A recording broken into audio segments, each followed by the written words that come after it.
Good afternoon, beta. Good afternoon, sir. Attend your roll call.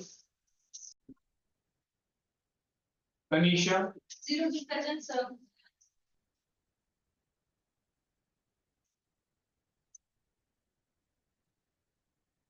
Riya, Zero to present.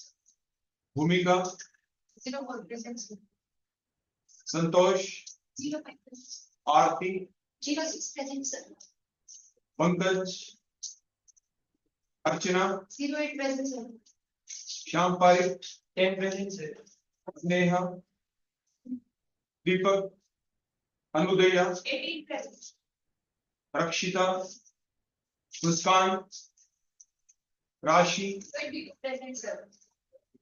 Sanjana, Renuka, Kritika, 25 present, sir. Prachi Saini, Priya, 27 present, sir. Sakshi, 28 yes, sir. Priya, Moni, 30 present, sir. Vinay, 31 yes, sir. Palak, 31 yes, sir. Archana, sorry, Ashita, 38 present, sir. Ritesh,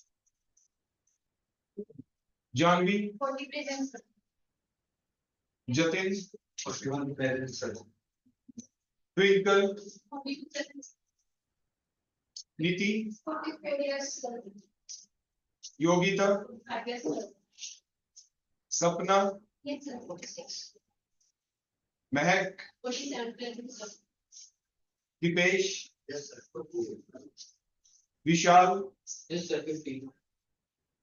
Disha, Komal, Sagar, Rajan, Nidhi, Krish, Manisha, Parul, Aman, Alisha, Disha, Tamanna, Anju, Mohsin, Yes, sir. Aditi Suha, Himlata, Radhika, Nidhi, Preeti, Vijay, 72 present, sir. Aman, Jatindaya, 74 present. Parvesh, Komal, और कोई student जो present हो सभी की लग गई present Yes, sir. ठीक है बेटा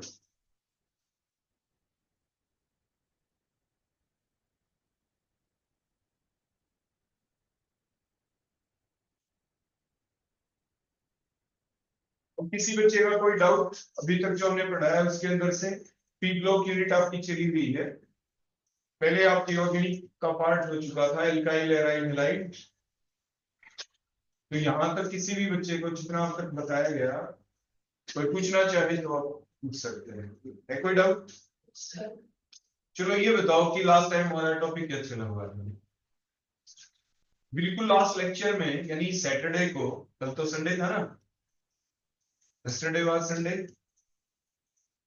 तो हमने क्या पढ़ा था सैटरडे को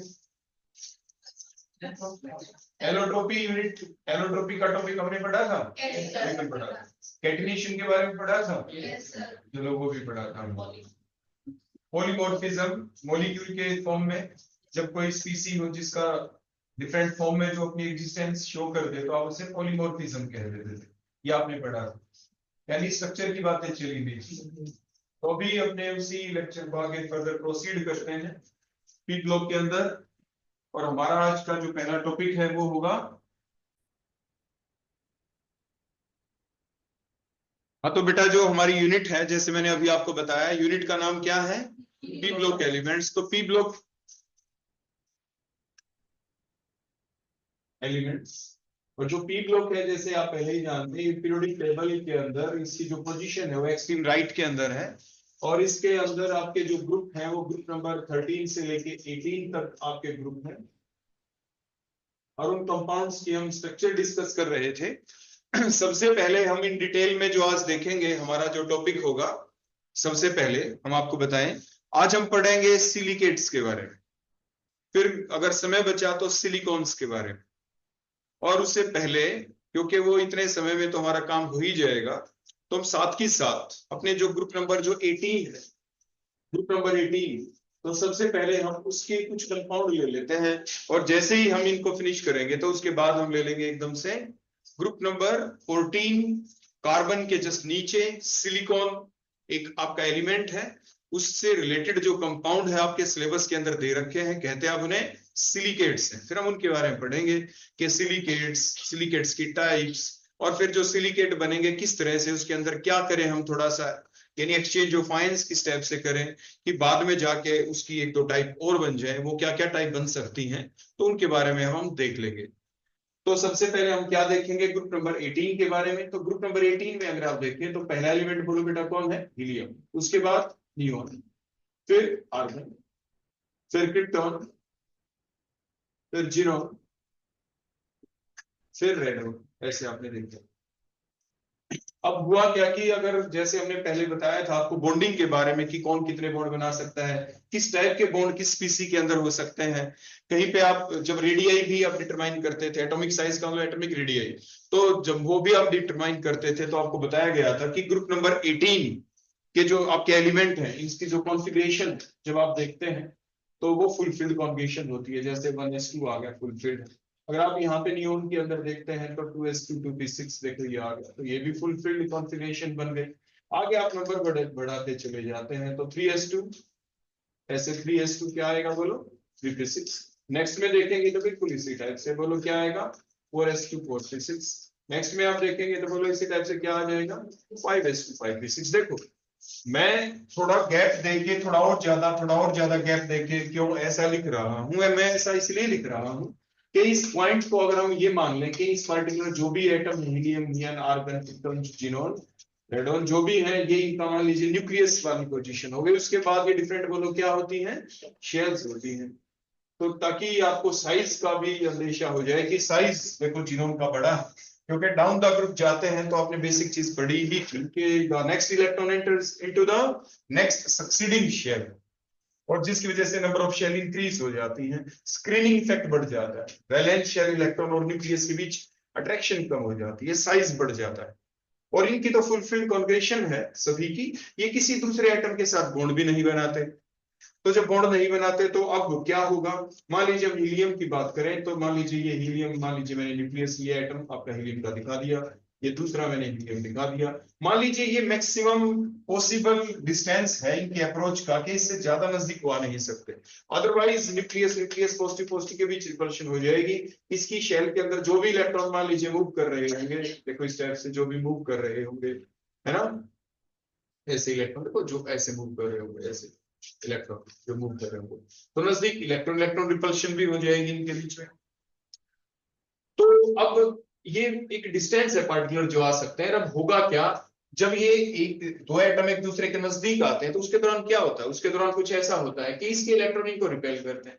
तो हमने एज्यूम कर लिया कि मान लीजिए इसके इलेक्ट्रॉन इधर पहुंच गए और इसके इलेक्ट्रॉन अब मान लीजिए इधर है, देखो इस टाइप, देखो ऐसा हमने माना, क्योंकि इसके इलेक्ट्रॉन इनको रिपेल करेंगे, ऐसे इसका न्यूक्लियस इसको रिपेल करेगा, आपस में देखो पॉजिटिव पॉजिटिव के बीच रिपल्शन होगी, नेगेटिव नेगेटिव के बीच रिपल्शन। इसलिए चाहे कुछ पल भर के लिए ऐसा हुआ हो, हीलियम की कंडीशन ऐसी हो गई, कुछ दूसरे पल के बाद क्या होगा, जो हीलियम है उसकी कंडीशन कुछ ऐसी हो जाएगी, इलेक्ट्रॉन मूव करते करते मान लीजिए इधर आ गए, क्योंकि इलेक्ट्रॉन रुकेंगे तो नहीं ना।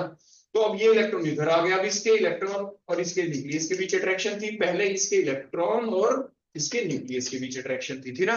तो कहने का अभिप्राय क्या था कि आपके जो ये हीलियम था इसके अंदर एक डाइपोल बन गया, एक एटम के दूसरे एटम के नजदीक आने की वजह से जब दो एटम एक दूसरे को अप्रोच करते हैं तो अप्रोचिंग के दौरान दोनों ही एटम में एक दूसरे की वजह से बन जाते हैं डाइपोल, और वो किसी की वजह से बने, एक दूसरे की वजह से बने, क्योंकि आपको दिख रहा है ये पार्ट मान लीजिए नेगेटिव हो गया, क्योंकि इलेक्ट्रॉन हमने जैसे इधर शो कर दिए तो पॉजिटिव पार्ट का न्यूक्लियस का असर इधर ज्यादा हो गया, तो इधर मान लीजिए हम कहते हैं स्लाइड पॉजिटिव, इधर क्या कह देंगे स्लाइड नेगेटिव। ऐसे ही अगर इसमें देखें तो रिवर्सल है, स्लाइड नेगेटिव स्लाइड पॉजिटिव। कुछ पल के बाद अब इसमें क्या हुआ, इलेक्ट्रॉन मूवमेंट आई, इधर देखो जो पॉजिटिव था उसमें इधर क्या हो गया नेगेटिव स्लाइड पॉजिटिव, और इसमें भी रिवर्सल हो गया, इधर स्लाइड पॉजिटिव था स्लाइड नेगेटिव हो गया, इधर स्लाइड पॉजिटिव। तो कहने का मतलब डाइपोल बन गए, एक दूसरे की वजह से बन गए, इस तरह के बने हुए डाइपोल को आप इंड्यूस्ड डाइपोल कहते हैं। वो लोग क्या कहते हैं? और ये इंड्यूस्ड डाइपोल भी फिक्स नहीं रहते कि भाई इसके अंदर, इस हीलियम के अंदर यहाँ पे स्लाइड पॉजिटिव और इधर स्लाइड नेगेटिव ही रहे और ऐसा ही रहे, ऐसा भी नहीं, फ्लक्चुएटिंग है। कभी इधर स्लाइड नेगेटिव है तो कुछ पल के बाद इसी पर्टिकुलर हीलियम में स्लाइड पॉजिटिव बन गया, फिर स्लाइड नेगेटिव बन गया, फिर स्लाइड पॉजिटिव बन गया इस राइट हैंड वाले पार्ट के अंदर। तो इसलिए जो ये डाइपोल है ये फ्लक्चुएटिंग भी है। बोलो कैसे है? These are the fluctuating dipole. Because of that region जो ये इंटरेक्शन यहाँ पे बनी, ये इंटरेक्शन इंड्यूस्ड डाइपोल के बीच है और इसी को वंडरवाल फोर्स ऑफ अट्रैक्शन आप कह देते हैं। और ये बड़ी वीक इंटरेक्शन होती है because these interactions are in between the fluctuating dipoles, तो ऐसा कहा जाता है। तो ये जो इंड्यूस्ड डाइपोल जो इंटरेक्शन है, जो अट्रैक्शन है, ये वीक क्यों है? because these interactions are in between the fluctuating dipoles, because these induced dipole are fluctuating one, ये फ्लक्चुएटिंग टाइप के हैं जिसकी वजह से अट्रैक्शन बन रही है, टूट रही है, बन रही है, टूट रही है। तो जो ऐसा कुछ हो तो आप ऐसी अट्रैक्शन को वीक ही कहते हैं। तो ये वीक बॉन्ड होता है। अब ये वीक बॉन्ड किसके ऊपर डिपेंड किया? देखो, अब जो इतना सा पोर्शन था ये पॉजिटिव था, देखो इतना पोर्शन डाउन द ग्रुप गए, मान लीजिए हम जीनोम तक पहुंच गए। देखो ये जीनोम हमने जो शो कर रखा था, अगर हम जीनोम को दिखाएंगे तो देखो कुछ इस टाइप से दिखाएंगे, कोई बड़ा साइज बना के दिखाएंगे ना, ऐसे बड़ा साइज दिखा के हमने ऐसे शो कर दिया। तो ऐसे ही हम शो कर रहे हैं कि मान लीजिए वैलेंस शेल के इलेक्ट्रॉन ही हमने शो कर दिए। मान लीजिए इधर कुछ इलेक्ट्रॉन है, इसके इलेक्ट्रॉन इधर कुछ है। अब ये जो इतना बड़ा पोर्शन, इतना बड़ा, ये नेगेटिवली चार्ज है, स्लाइड नेगेटिव है। देखो इधर वाले हिस्से पे, इधर वाला जो बड़ा हिस्सा स्लाइड पॉजिटिव हो गया, ऐसे इसके अंदर हो गया ये स्लाइड नेगेटिव इलेक्ट्रॉन। मान लीजिए इधर है, ये कुछ चाहे कुछ पल के लिए हो, फ्लक्चुएटिंग तो होंगे ही जैसे हमने ऊपर एक्सप्लेन किया, लेकिन यहाँ पे सरफेस एरिया ज्यादा हो गया, ज्यादा बड़ा सरफेस एरिया पॉजिटिव, ज्यादा बड़ा सरफेस एरिया नेगेटिव। तो इसलिए जो सरफेस एरिया के ऊपर डिपेंड करती है, बोलो क्या? इंड्यूस्ड डाइपोल अट्रैक्शन, मतलब van der Waals force of attraction. Van der Waals force of जो अट्रैक्शन होती है वो किस पे डिपेंड करती है? On the surface area. तो आपने क्या देखा, जैसे ही आप डाउन द ग्रुप 18 जाते हैं तो जो इंटरेक्शन थी, weak van der Waals force of attraction जो आप कह रहे थे, उसका जो मैग्नीट्यूड है वो डाउन द ग्रुप जाने से बढ़ जाता है, डाउन द ग्रुप जाने से बढ़ जाता है। उसकी वजह से क्या होगा? उसकी वजह से कई क्वेश्चनों के जवाब आएंगे। कैसे जवाब आएंगे क्वेश्चंस के? देखो कुछ ऐसे है। मान लीजिए पहला क्वेश्चन आपसे ये पूछ लिया गया, देखो वैसे तो ग्रुप नंबर 18 आर गैसेस, ये तो गैसेस है, पोलर गैसेस, लेकिन जो ये गैस है अगर हम चाहते हैं कि इनको लिक्विड में कन्वर्ट कर दें, तो लिक्विड में कन्वर्ट करने का मतलब क्या होता है? आप ये जानते ही हैं कि पार्टिकल के बीच जो गैपिंग है, जो अट्रैक्शन है, उसी के आधार पे ही तो आप कहते हैं कि ये जो भी पर्टिकुलर सब्सटेंस है वो सॉलिड है, लिक्विड है या गैस है। इतनी दूर है, गैस है, ऐसे अट्रैक्शन हुई, कुछ लिक्विड है, अब कॉम्पैक्ट पैकिंग तो सॉलिड है, ऐसा हम कहते हैं। तो अगर हम चाहें जो ये गैस है इसको लिक्विड में कन्वर्ट कर दें, तो जो पार्टिकल इतनी दूर है, देखो इतनी दूर, इनको यहां तक, देखो ध्यान से देखना मैं क्या कह रहा हूं, यहाँ पे लाने हैं, मतलब पार्टिकल यहाँ पे थे, इनको यहाँ ले आए, लिक्विड बन गया। जो है ही यहाँ पे, उनको तो सिर्फ यहीं पे पहुंचाना है ना, तो बन लिक्विड में कन्वर्ट हो गया। मतलब जो इतनी दूर थे पार्टिकल, उनको ज्यादा फोर्स लगानी पड़ेगी बाहर से ताकि वो यहाँ पहुंच जाए और हम कह दें कि हाँ अब लिक्विड बन गया। और जो पहले ही यहाँ पे है, थोड़ा सा फोर्स लगाया और यहाँ पे पहुंच गया झट से, थोड़ा फोर्स लगाने से कन्वर्ट हो गया लिक्विड के अंदर। तो ये जो हमने अभी कहा कि ये इतनी दूर है, मतलब इनके बीच वीक फोर्स ऑफ अट्रैक्शन है, और जो यहाँ पे इसका मतलब इनके बीच थोड़ी स्ट्रॉन्ग फोर्स ऑफ अट्रैक्शन है। तो ये जो वीक फोर्स ऑफ अट्रैक्शन वाला वो लोग कौन है? वो हीलियम, उनका साइज छोटा था, लेस सरफेस एरिया है, वीक फोर्स ऑफ अट्रैक्शन। अब इसको अगर हम लिक्विड में कन्वर्ट करना चाहे तो बाहर से ज्यादा आपको प्रेशर अप्लाई करना पड़ेगा, ज्यादा फोर्स लगानी पड़ेगी, तो यहां तक पहुंचाने में ज्यादा अप्लाई करनी पड़ेगी, मींस ये इजीली लिक्विड में कन्वर्ट नहीं हो सकता। लेकिन जिसमें अट्रैक्शन यहां तक पहले से ही है, देखो जैसे आप जीनोन में पहुंच गए तो मींस पहले से ही हाई सरफेस एरिया की वजह से strong van der Waals force of attraction है, तो थोड़ा सा फोर्स और लगाया और इजीली लिक्विड में कन्वर्ट हो गए। उसे कहते हैं ईज ऑफ लिक्विफिकेशन। मतलब कौन लिक्विड में इजीली कन्वर्ट हो सकता है? तो कौन इजीली लिक्विड में कन्वर्ट हो सकता है, हीलियम या जीनोन? जीनोन, क्योंकि on moving down the group number 18 elements the size increases, the surface area increases, so the magnitude of van der Waals force of attraction also increases, so the ease of liquefaction also increases। ऐसे आप diagram बना देते हैं और उस question का जवाब बन जाता है। तो डायग्राम भी आपको बनाना है और इस तरह से लैंग्वेज भी लिखनी है। क्लियर हो गया? तो ये था हमारा जवाब किस चीज के बारे में, about the ease of liquefaction के बारे में, कि क्या हम गैसेस को लिक्विड में कन्वर्ट कर सकते हैं। पहला क्वेश्चन बिल्कुल कर सकते हैं। क्या करें? बाहर से एक्सटर्नल फोर्स अप्लाई करें, एक्सटर्नल प्रेशर अप्लाई करें, उस लेवल तक लेके आए ताकि उनके बीच इंटरेक्शन इतनी ज्यादा हो जाए उन पार्टिकल्स के बीच कि आप उनको लिक्विड कह पाए, उस रेंज में वो आ जाए। फिर वही आपने स्टेटमेंट अप्लाई कर दी ग्रुप नंबर 18 के ऊपर। अब इसी बात को अगर हम एक एटम हम ले लेते हैं ग्रुप नंबर 18 का, जैसे हीलियम, और देखो एक नंबर का क्वेश्चन आ सकता है, बोलो पेपर में आ जाए, ग्रुप नंबर 18 या हीलियम के बीच कौन सा था बॉन्ड, आप आंसर क्या लिखेंगे? आप एग्जाम में डायग्राम बना देना और आंसर लिखाना। क्या लिख दोगे? Induced dipole bond. कैसा बॉन्ड था? Induced dipole bond. क्लियर हो गया ना इतना? क्योंकि दोनों ही एटम के अंदर डाइपोल एक दूसरे की वजह से बना था।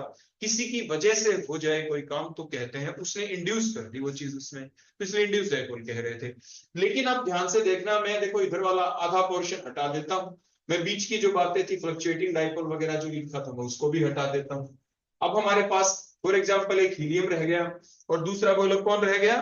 जिनोन रह गया। फिर आप कहेंगे सर अगर आपने दूसरा हटा दिया तो यूनिफॉर्म डिस्ट्रीब्यूशन दिखा दो ना इलेक्ट्रॉन का, दोनों एक साइड में क्यों है? तो हम कहेंगे दिखा देते हैं, लेकिन हमने अचानक से यहाँ पे ले आए हम वाटर मॉलिक्यूल। बोलो क्या ले आए यहाँ पे? मान लीजिए हम वाटर मॉलिक्यूल ले आते हैं, ऐसे वाटर मॉलिक्यूल ऐसा मॉलिक्यूल है जिसके अंदर पहले से ही देखो टू एटम्स है डिफरेंट इलेक्ट्रॉन नेगेटिविटी के, जिसकी वजह से ऑक्सीजन क्योंकि मोर इलेक्ट्रोनेगेटिव, इसके ऊपर स्लाइट नेगेटिव चार्ज आ गया, H के ऊपर स्लाइट पॉजिटिव चार्ज आ गया, इस बॉन्ड की वजह से भी इस ऑक्सीजन पे फिर से स्लाइट नेगेटिव चार्ज और आ गया और इस H के ऊपर क्या आ गया? स्लाइट पॉजिटिव चार्ज आ गया। इस तरीके से क्लियर हो गया?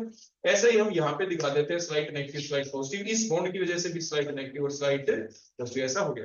कहने का अभिप्राय इस मॉलिक्यूल के अंदर किसी की वजह से डाइपोल नहीं बने, इसमें अपने आप ही डाइपोल है। अपने आप क्यों बने? क्योंकि इसके अंदर जो दो एटम दिख रहे हैं वो डिफरेंट इलेक्ट्रोनेगेटिविटी के हैं, जिनके बीच में ये कोवलेंट बॉन्ड बना हुआ था, इसलिए इनके अंदर परमानेंट डाइपोल। कोई आपसे पूछे वाटर में कैसा बॉन्ड होता है, कैसे डाइपोल होते हैं वाटर में, क्या उसमें इंड्यूस्ड डाइपोल होते हैं या उसमें परमानेंट डाइपोल होते हैं? आप क्या कहेंगे? उसमें परमानेंट डाइपोल होते हैं। और वो किस वजह से होते हैं कोई पूछे? Because the water molecule contain the two atom, that is the one is the H, other one the oxygen atom of different electronegativity. So due to that slight electronegativity difference between these two, separation of charge takes place, means the dipole formed, and these are the permanent dipole, और वो permanent dipole है। अब हुआ क्या? एक ऐसा molecule जो H2O है वो हमने हीलियम गैस को उसमें हम घोलना चाहते हैं, हम चाहते हैं हीलियम को डिसोल्व कर दें, हम चाहते हैं ग्रुप 18 को डिसोल्व कर दें वाटर के अंदर, उसे उसकी सोलबिलिटी कहा जाता है। क्या कहते हैं उसको? उसकी सोलबिलिटी। अब कोई भी चीज घुलती कब है? जिस चीज को आप डालना चाहते हैं अगर वो वाटर के साथ इंटरेक्शन रख ले कुछ ना कुछ तो इट मींस वो उसमें डिसोल्व हो जाएगी। अगर इंटरेक्शन नहीं रखेगी तो उसमें घुलेगी नहीं, हल्की है तो ऊपर तैरना शुरू कर देगी, भारी है तो नीचे जाके सेटल डाउन हो जाएगी। फॉर एग्जांपल आपने सैंड लिया, सैंड को डाला आपने पानी के अंदर तो क्या हुआ? वो इनसोल्युबल थी तो क्या हुआ? नीचे जाके सेटल डाउन हो जाती है, जैसे मिट्टी जो आप देखते हैं घुली नहीं। कोई चीज घुलने वाली है तो घुल जाती है, तो घुलती क्यों है वही अभी हम देखने जा रहे हैं यहाँ पे। कि अब हम ये देखेंगे कि आगे कि वाटर के साथ कौन करेगा ज्यादा इंटरेक्शन। ये जो वाटर अप्रोच करता है ग्रुप नंबर 18 को अप्रोच करता है, अप्रोच करने के इसके दोनों एंड हो सकते हैं, वो O के थ्रू भी अप्रोच कर सकता है और इन H के थ्रू भी। हमने फिलहाल शो किया है O के थ्रू। आप रिवर्सल फॉर्म में भी अगर एक्सप्लेनेशन देंगे तो गलत बिल्कुल भी नहीं होगी, वो बिल्कुल ठीक होगी। तो अब देखो आपने क्या देखा यहाँ पे, ये जो ऑक्सीजन के ऊपर स्लाइट नेगेटिव चार्ज था, ये नेगेटिव एंड जो था डाइपोल का, इस नेगेटिव ने इलेक्ट्रॉन को रिपेल किया। रिपेल करने की वजह से इलेक्ट्रॉन वहां पे मूव कर गए तो क्या हुआ? इस पोर्शन के ऊपर पॉजिटिव चार्ज आ गया, मतलब इसमें डाइपोल फिर से बन गए ना डाइपोल। अब ये डाइपोल बने तो इसका सरफेस एरिया तो छोटा है, यहाँ पे देखेंगे तो जो डाइपोल अब भी बने, लेकिन ये जो पॉजिटिव पोर्शन है, जो ये स्लाइट पॉजिटिव वाला पोर्शन जो है, ये पॉजिटिव वाला पोर्शन जो है इसका बड़ा सरफेस एरिया है। तो बड़ा सरफेस एरिया होने की वजह से यहाँ पे इंटरेक्शन क्या होंगी? ज्यादा। तो अब इंटरेक्शन का नाम बदल गया।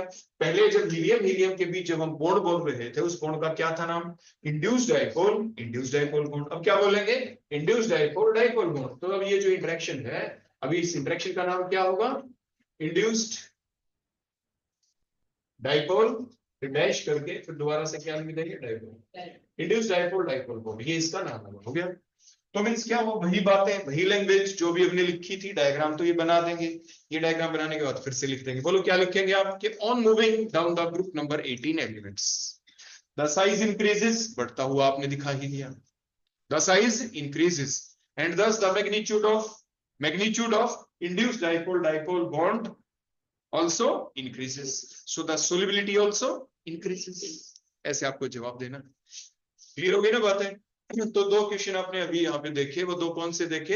एक तो देखा लिक्विफिकेशन के बारे में, तो उसमें दो दो ग्रुप 18 एलिमेंट को हमने सामने दिखाना आपको डायग्राम में। फिर बात हमने देखी सोलिबिलिटी की, तो सोलिबिलिटी की देखी तो क्या देखा कि इधर ग्रुप 18 एलिमेंट होगा और इधर वाटर मॉलिक्यूल होगा, इस टाइप से आपको दिखाना होगा।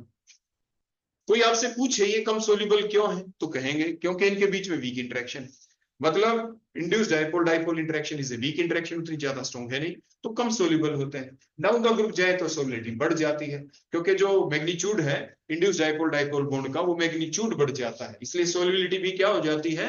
इंक्रीज हो जाती है। समझ में आ गई ना बात? चलो ठीक है। अब इसके बाद अब अगला पॉइंट क्या आ जाता है कि जो ग्रुप नंबर 18 थे, जैसे हमने आपको बताया, इनकी जो कॉन्फ़िगरेशन आपने यहाँ पे लिखी हुई देखो देखी थी, इसी कॉन्फ़िगरेशन को जब हम ओपन फॉर्म में लिखते हैं, यहाँ पे देखो ये 5s2 दिखा दिया हमने, 5p6 दिखा दिया, देखो सारे पेयर्ड स्टेट के अंदर इलेक्ट्रॉन आपको यहाँ पे दिख रहे हैं। उसके बाद 5db है, देखो यहाँ पे 5db हमने दिखा दिया, वैकेंट ऑर्बिटल है यहाँ पे, है ना, वैकेंट ऑर्बिटल। अब ये हमने यहाँ पे क्लियर कर देते हैं इन चीजों। वैसे मैंने पहले भी जिक्र किया था इस चीज का, एक एक्सपेरिमेंट है जिसका नाम क्या है? नील बार्टलेट एक्सपेरिमेंट। नील बार्टलेट एक्सपेरिमेंट। तो नील बार्टलेट साइंटिस्ट ने क्या देखा कि he observed that the ionization energy of the xenon is nearly same to that of the ionization energy of O2. Further, we know that the O2 can form many type of compounds. Oxygen तो ऐसा है जिसके और धरती में भी मिलते हैं।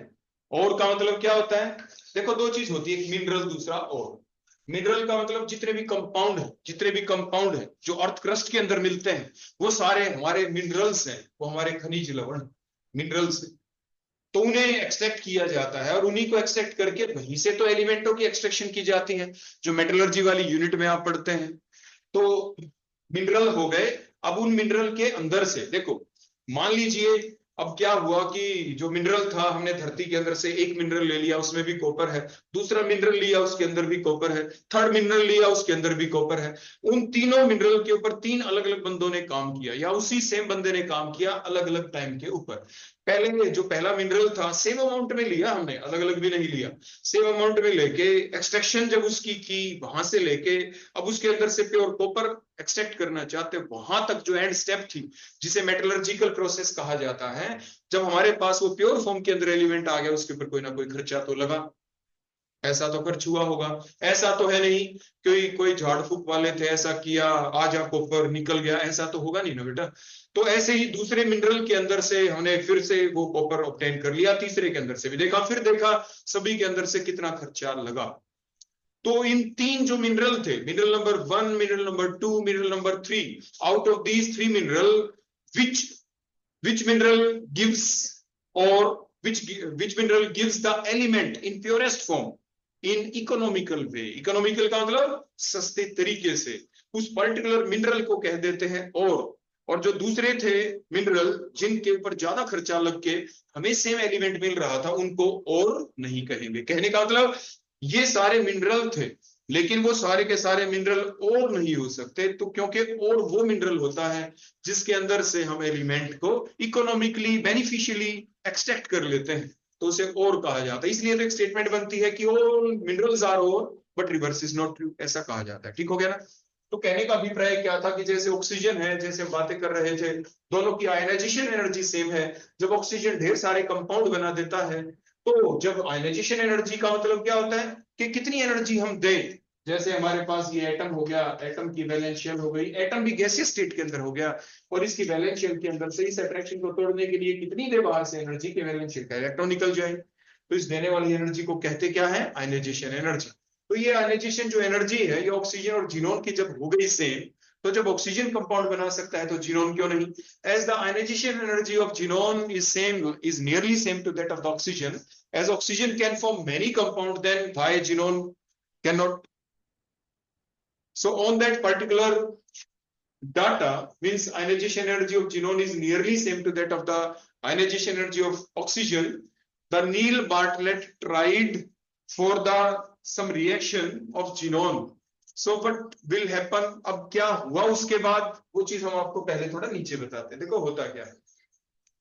अब आपके दिमाग में ये बात आई होगी कि जो ऑक्सीजन है उसके अंदर अगर हम कॉन्फ़िगरेशन लिखें, आयनाइजेशन एनर्जी भले ही सेम रही हो, लेकिन ऑक्सीजन के पास तो अनपेड इलेक्ट्रॉन भी तो है। आपके दिमाग में कॉन्फ़िगरेशन तो देख के ये पिक्चर दिखा, देखो कुछ इस टाइप के। इसके पास तो बोलो क्या थे, अनपेड इलेक्ट्रॉन थे। यहाँ पे तो अनपेड नहीं है, पेड है, उनको अनपेड करवाना पड़ेगा। तो अनपेड करवाने के लिए आइकॉन कोई ना कोई ऐसा एलिमेंट जो इस, देखो इधर मैंने दिखाया था ना, न्यूक्लियस की इंटरेक्शन है इस इलेक्ट्रॉन के साथ, sp के साथ। तो जो इनको अनपेड करवा दे, जो इस अट्रैक्शन को, जो न्यूक्लियस और इस वैलेंस शेल, ये 5s है और ये बोलो कौन है 5p वाले इलेक्ट्रॉन के साथ, जो न्यूक्लियस की इंटरेक्शन को ब्रेक कर दे, लूज करवा दे, इनको अनपेड करवा दे, वो कौन, कोई पावरफुल एलिमेंट ही होगा, कोई इलेक्ट्रोनेगेटिव एलिमेंट ही होगा। तो मोर इलेक्ट्रोनेगेटिव एलिमेंट कौन, फ्लोरीन हो गया, उसके बाद ऑक्सीजन हो गया। तो he tried some reaction of xenon with the oxygen and the fluorine and he get succeed, और उसको सफलता उसमें मिल गई।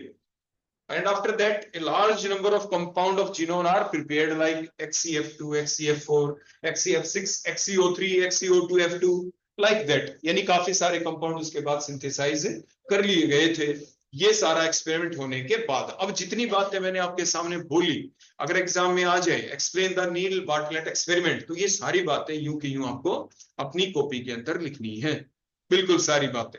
कैसे लिखोगे देखो, फिर बोल के बता देता हूं। एग्जाम में मान लीजिए 2 नंबर का क्वेश्चन आ गया, explain the Neil Bartlett experiment, तो क्या लिखेंगे? आप लिखेंगे नील बार्टलेट एक्सपेरिमेंट के अंदर के ही observe that the ionization energy of xenon is nearly same to that of the oxygen।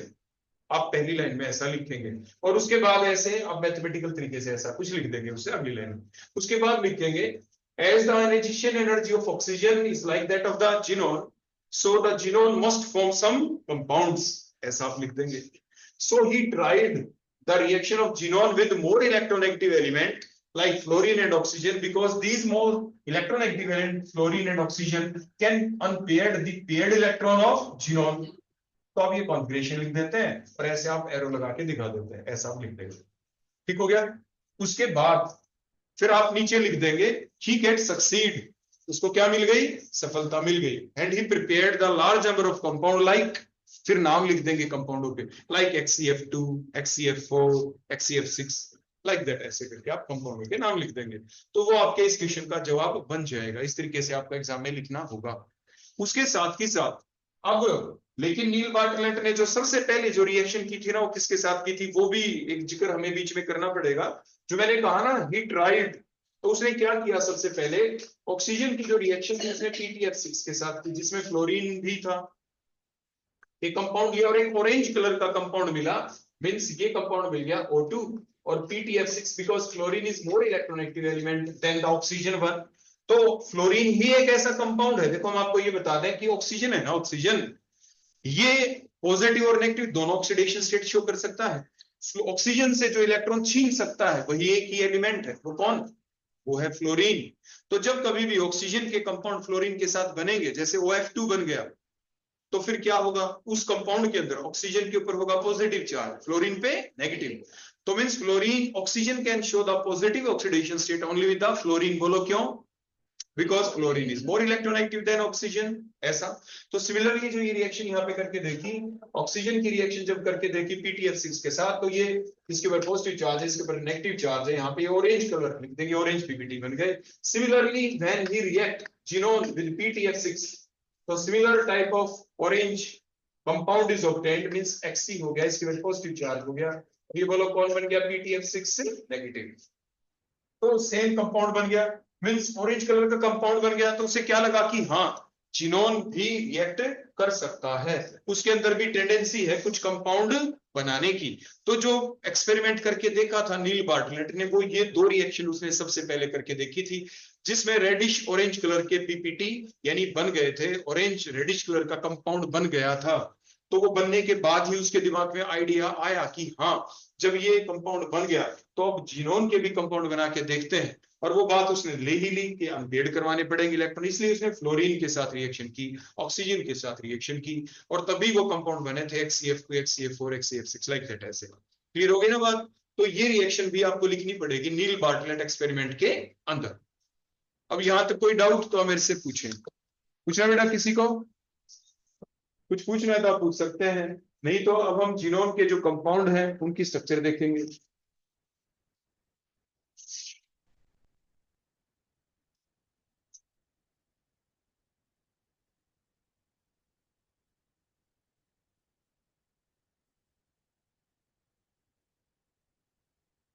Configuration को हम लिखा रहने देते हैं इधर, क्योंकि वो तो अब यूज होगी ही कॉन्फ़िगरेशन।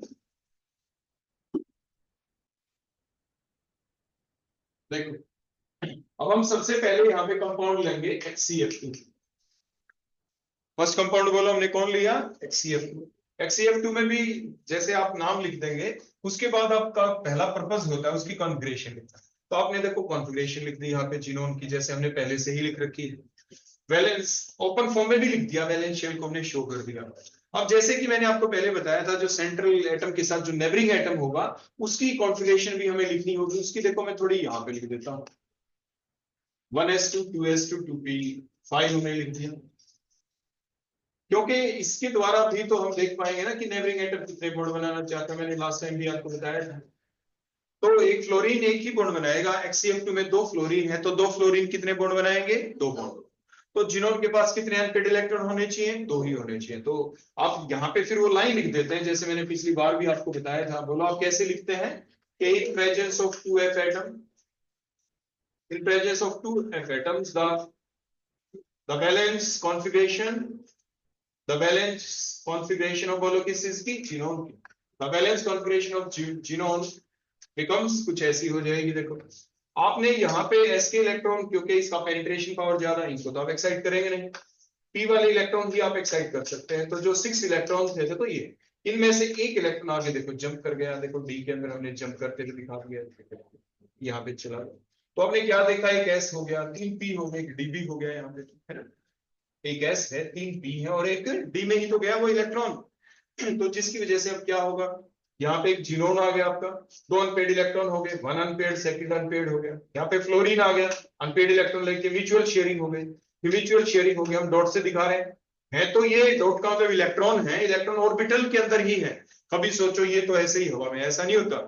जैसे आपने देखा ये ऑर्बिटल्स के अंदर है, तो ऑर्बिटल की यहाँ पे हम शेप दिखा सकते हैं, और हमने यहाँ पे डायरेक्ट आपको दिखा दिया। उसके बाद ये 3 जो इलेक्ट्रॉन बच गए लॉन पेयर है, ये 1 लॉन पेयर हमने दिखा दिया, ये सेकंड लॉन पेयर हमने दिखा दिया, ये थर्ड लॉन पेयर हमने दिखा दिया। इस टाइप से दिखा दिया ना। अब ये जो स्ट्रक्चर आपके सामने बन गई, इसके अंदर हमने देखा कि स्ट्रक्चर बोलो कैसी है इसकी? Linear structure. बोलो कैसी स्ट्रक्चर है? लीनियर। हाइब्रिडाइजेशन देखें तो बोलो कैसी होगी? देखो 2 तो सिग्मा बॉन्ड है, 3 लॉन पेयर है, तो 3 + 2 5। 2 सिग्मा बॉन्ड है, 2 हो गया। 3 लॉन पेयर है, तो 2 + 3 5 हो गया। 5 का मतलब sp3d, जो आपको दिख रहा है यहाँ पे, एक s 3p और एक d इन्वॉल्व हो जाएंगे हाइब्रिडाइजेशन के अंदर। तो हाइब्रिडाइजेशन बोलो क्या हो जाएगी? sp3d। स्ट्रक्चर आपकी लीनियर बन जाएगा। अगर अब हम यहाँ पे सेकेंड कंपाउंड ले लेते हैं, बोलो कौन? HCF4। HCF4 ले ले तो उसमें क्या होगा? HCF4 में जो यहाँ पे हमने लिखा था in presence of 2f atom, तो इसकी जगह बोलो हम क्या लिख देंगे? In presence of 4f atom. 4 fluorine होंगे तो बोलो क्या बन जाएगा? वैलेंस शेल कॉन्फ़िगरेशन कैसी ही रहेगी ना? क्या हो जाएगा? ये जो इलेक्ट्रॉन थे यहाँ पे 5s वाले, देखो मैं इधर ड्रा कर देता हूँ, ये 5s ये इलेक्ट्रॉन ऐसे रहे। ये मैंने p को शो कर दिया यहाँ पे, आगे d भी दिखा देते हैं, 5d देखो इसी टाइप से। तो क्या होगा? देखो 2 इलेक्ट्रॉन तो पहले ही अनपेड हो चुके थे, देखो ये रहे, हो गए ना 2 अनपेड। हमें तो 4 चाहिए, क्योंकि 1 फ्लोरीन एक बॉन्ड बनाता है, 4 फ्लोरीन को बनाने के लिए 4 बॉन्ड चाहिए। आपके 4 अनपेड इलेक्ट्रॉन सेंट्रल एटम के पास होने चाहिए, जीनोम के पास। तो इसीलिए हमने ये 4 अनपेड इलेक्ट्रॉन शो कर दिए। तो किसकी वजह से ऐसा हुआ? 4 मोर इलेक्ट्रोनेगेटिव फ्लोरीन एटम की वजह से। तो हमारी स्ट्रक्चर बनेगी, और उसके बाद ये 2 क्या बच जाएंगे? Lone pair. तो अब स्ट्रक्चर देखो कैसी, एक जीनोन हो गया, ये एक फ्लोरीन यहाँ से अनपेड इलेक्ट्रॉन के साथ 1 बॉन्ड बन गया, ये सेकंड बॉन्ड बन गया, ये थर्ड बॉन्ड बन गया फ्लोरीन के साथ, एक अनपेड इलेक्ट्रॉन, ये फोर्थ अनपेड इलेक्ट्रॉन, ये बॉन्ड बन गया। एक लॉन पेयर यहाँ पे दिखा दिया, एक लॉन पेयर यहाँ पे हमने दिखा। ये आपके एक्सियल बॉन्ड है, काफी दूर हो गए। रिपल्शन कम से कम होगी। ये स्ट्रक्चर बन गई, स्क्वायर प्लेनर स्ट्रक्चर बन गई। बोलो कैसी बन गई? स्क्वायर प्लेनर स्ट्रक्चर होती। एग्जाम में अक्सर पूछा जाता है क्वेश्चन आपसे कि XeF2 की स्ट्रक्चर कैसी होती है, तो आप बताते हैं लीनियर स्ट्रक्चर होती है। पूछा जाता है इसकी हाइब्रिडाइजेशन क्या है। हाइब्रिडाइजेशन जब भी पूछ ले, मान लीजिए ये कह दे व्हाट इज द, देखो वैसे तो ऐसे भी पूछ सकते हैं कि what is the hybridisation of xenon in XeF2, या ये कह दे what is the hybridisation in XeF2, तो अंडरस्टूड है, वो सेंट्रल एटम की आपको बतानी है, वो जिनोन की बतानी है। अगर ना भी कहें तो अंडरस्टूड सी बात होती है, आप ध्यान रखेंगे। तो ऐसे ही इसकी हाइब्रिडेशन क्या होगी, 1 2 3 4, तो सिग्मा बॉन्ड और 1 और 1 2 लोन पेयर, तो 4 + 2 6 हो गए। 6 का मतलब sp3d2 आपको दिख भी रहा है, एक s3p और d2, sp3d2 हो गया, ठीक हो गया। इसके बाद अगला कंपाउंड हम ले लेते हैं, हमने ले लिया XeF6, बोलो कौन हो गया? XeF6। अब इसमें क्या करें, 6 क्लोरीन आ गए, तो उसी टाइप से अगर हम यहाँ पे बोलो क्या लिखना पड़ेगा, in presence of 6 F atoms the valence configuration of xenon will be. अब हम थोड़ा इधर की ड्रा कर देते हैं, देखो इसी के नीचे, तो ये हमने 5s दिखा दिया, 5s में देखो 2 इलेक्ट्रॉन, 5p दिखा दिया हमने, आगे 5d हमने शो कर दिया। देखो तो अब यहाँ पे जितने भी पेड इलेक्ट्रॉन थे वो सारे बोलो क्या हो गए, अनपेड, क्योंकि 6 अनपेड दिखाने थे। तो जो सारे के सारे नॉर्मल स्टेट में सारे पेड थे, 2 2 4 2 6 5p6 ही तो था ना यहाँ पे, 5s2 था 5p6 था, तो ये सारे के सारे अनपेड हो गए। किस वजह से? Due to the presence of 6 more electronegative fluorine atom. तो अब क्या होगा, देखो आपके एक जिनोन आ गया, 6 बॉन्ड बनाने हो तो ऑक्टाहेड्रल टाइप की स्ट्रक्चर, देखो ये ऑक्टाहेड्रल टाइप की structure, 1 bond above the plane 1 below the plane, तो ये 1 क्लोरीन आ गया, ये 2nd क्लोरीन आ गया, ये 3rd क्लोरीन आ गया, ये 4th, ये 5th, 1 above the plane 1 below the plane, ऐसे में दिखा दिया। अनपेड इलेक्ट्रॉन से ही तो ये पहला बॉन्ड बन गया, वो भी ना कोवेलेंट बॉन्ड म्यूचुअल शेयरिंग से बन गया, म्यूचुअल शेयरिंग से 3rd बॉन्ड, म्यूचुअल शेयरिंग से 4th bond, square planar type की स्ट्रक्चर, then 1 bond above the plane axial bond हो गया, 1 बिलो द प्लेन, लेकिन एक लॉन पेयर भी तो है, वो लॉन पेयर करेगा क्या? ये जो स्ट्रक्चर आपकी होनी चाहिए थी ऑक्टाहेड्रल, बोलो कैसी होनी चाहिए थी, ऑक्टाहेड्रल। हमने बताया था ना ज्योमेट्री रेगुलर भी हो सकती है, रेगुलर भी हो सकती है, सारी इरेगुलर है, regular due to lone pair, irregular ये भी रेगुलर है।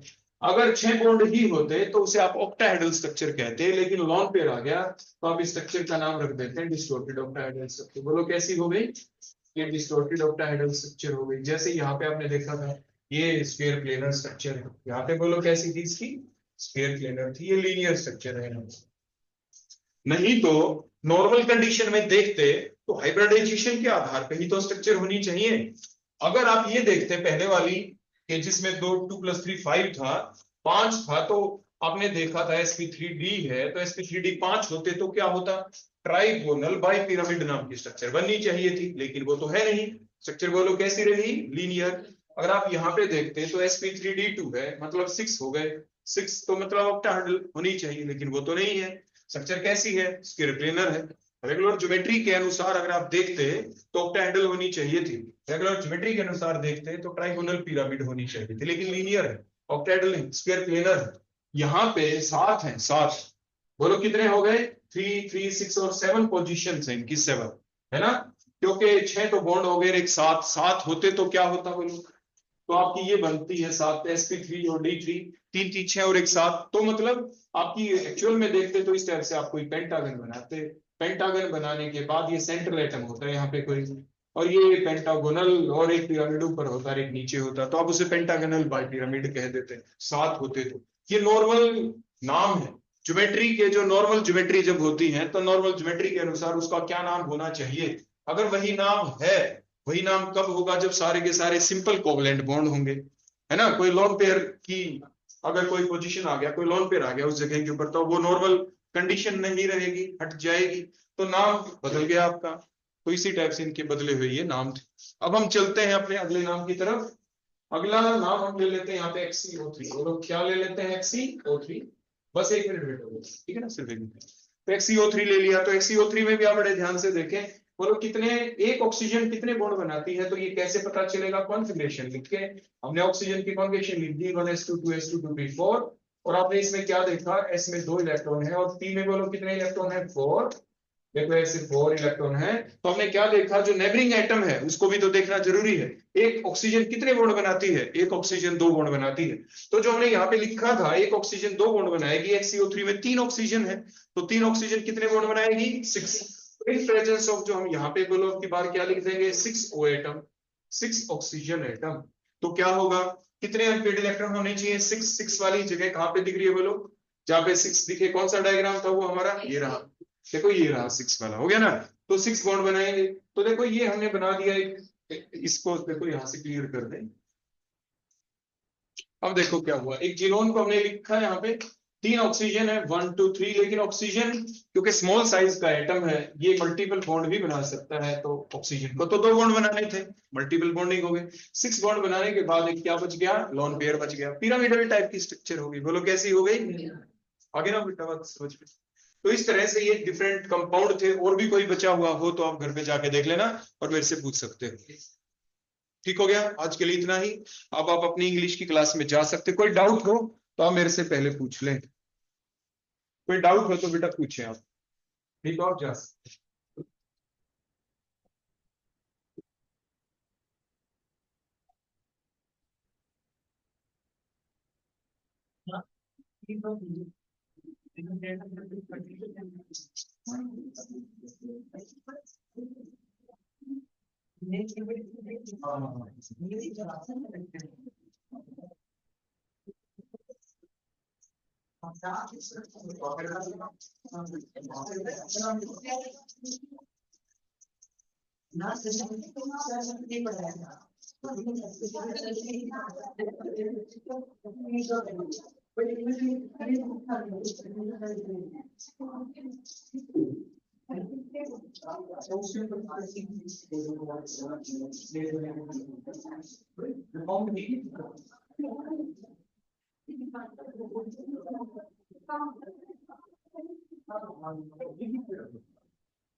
हेलो, उसको करना है, हो जाते